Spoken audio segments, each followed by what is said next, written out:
મિત્રો અત્યારે હું છું મહેમદાવાદની અંદર, જે ખેડા જિલ્લામાં આવેલું છે. અને તમે આપ જોઈ રહ્યા છો તે ભમરીયો કૂવો તમને જોવા મળશે, જે 500 વર્ષ જૂનો માનવામાં આવે છે. અને મોહમ્મદ બેગડા દ્વારા આ કૂવાનું નિર્માણ કરવામાં આવેલું હતું. તમે જોઈ શકો છો આ ઉપરથી આ રીતનો એક વ્યૂ જોવા મળશે. અને મોહમ્મદ બેગડાએ ગુજરાતની અંદર 43 વર્ષ રાજ કર્યું હતું. અને તમે જોઈ શકો છો આ કૂવો અત્યારે હાલના સમયમાં પણ અડીખમ જોવા મળે છે.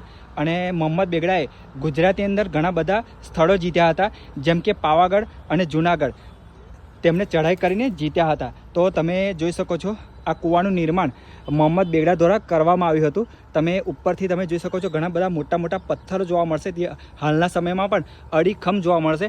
અને તમે અંદર જોઈ શકો છો તમને પાણી જોવા મળશે. તો અત્યારે આ રીતનો અંદરની બાજુનો વ્યૂ જોવા મળે છે. તમે જોઈ શકો છો ઘણું બધી ગંદકી અને બોટલો પણ તમને જોવા મળશે. અને આ